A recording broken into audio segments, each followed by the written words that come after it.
Praise the lord. ఈ రోజు దేవుడు బలపరిచే వాక్యం మార్కు సువార్త 4వ అధ్యాయం 26, 27 వచనములు.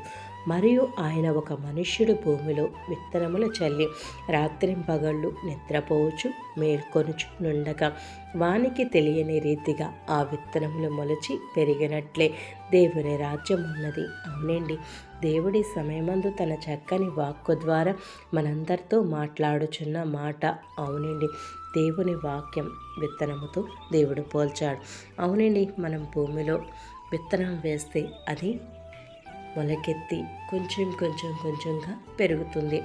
అలాగే మన యొక్క హృదయాల్లో కూడా దేవుని వాక్యము మనం ఉంచుకోవాలండి. ప్రతిరోజు ప్రార్థన చేస్తూ పగలు, మధ్యాహ్నం, సాయంత్రం మనం ప్రార్థించేవారిగా ఉండాలి. అలాగే దేవుని వాక్యం చదివేవారిగా ఉండాలి. చదివిన వాక్యం మనం విడిచిపెట్టేవారిగా ఉండకూడదు, కానీ చదివిన వాక్యం మనం ధ్యానిస్తూ ఆ ప్రకారంగా మనం జీవించేవారిగా ఉండాలండి.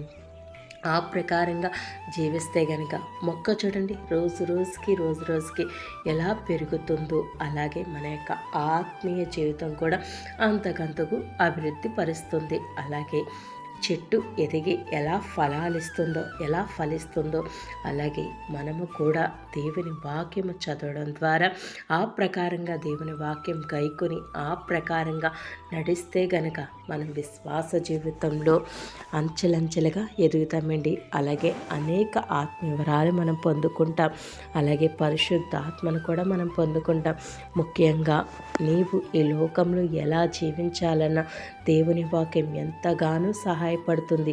అలాగే నీవు ఒకవేళ అపవిత్ర స్థలాల్లోకి వెళ్ళావనుకో, అది అపవిత్రమైన ప్రదేశమని నీకు వాక్యం గద్దిస్తుంది. అలాగే నీ బాధల్లో దేవుని వాక్యము నెమ్మదిస్తుంది. అలాగే దేవుని వాక్యము నీ పాదములకు దీపమై ఉన్నది.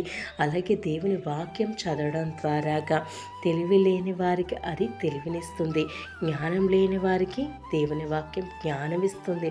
అవునండి, నువ్వు ఎలా జీవించాలో ఎలా జీవించకూడదో, ఏ మార్గం గుండా వెళ్తే నీకు ఆశీర్వాదం కలుగుతుందో, అలాగే ఏ మార్గం గుండా వెళ్తే నువ్వు దేవునికి మహిమ తెచ్చే బిడ్డగా ఉంటావో ప్రతీది తెలియచెప్పేది దేవుని వాక్యమేండి. దేవుని వాక్యం ఎటువంటి నిర్లక్ష్యము చేయకుండా ప్రతి దినము దేవుని వాక్యం చదివి ఆ ప్రకారంగా జీవించినట్లయితే అనేక ఆశీర్వాదాలు స్వతంత్రించుకుంటావు. ముఖ్యంగా దేవుని మహిమను నువ్వు పొందుకుంటావు. అవునండి, ఆ ప్రకారంగా ప్రతిరోజు దేవుని వాక్యం మనము చదివి ఆ ప్రకారంగా జీవిద్దాం. దేవుని వాక్యాన్ని గైకొని ఆయన ఆజ్ఞల ప్రకారంగా జీవించి ఆయనకు మహిమార్థంగా మనం జీవిద్దాం. అట్ట ఆశీర్వాదాలు దేవుడు మనందరికీ దయచేయును గాక. ఆమేన్. ప్రార్థన. యేసయ్యా, నీకే స్తుతులు స్తోత్రాలయ్యా. పరిశుద్ధాత్మడా, నీకే స్తోత్రాలైనా. విత్తనము గురించిన నాయనా తండ్రి ప్రభ వివరణ నాయన మాకు నాయన ఈ దినము ఈ సమయమందు మాతో మాట్లాడేవి తండ్రి. విత్తనం అంటే నీ వాక్యము తండ్రి. అవును తండ్రి, నీ వాక్యం మా ఒక్క హృదయాల్లో ప్రతి ఒక్క హృదయాలు ఫలింపచేయండి. వాక్యానుసారంగా జీవించాలి ప్రభు.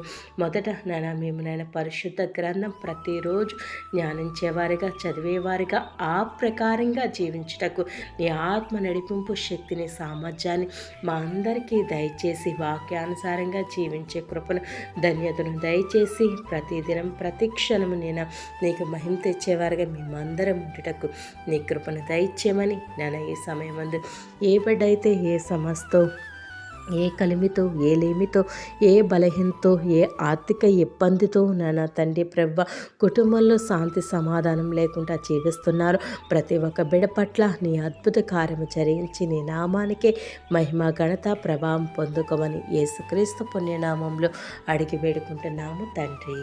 ఆమేన్. Praise the lord.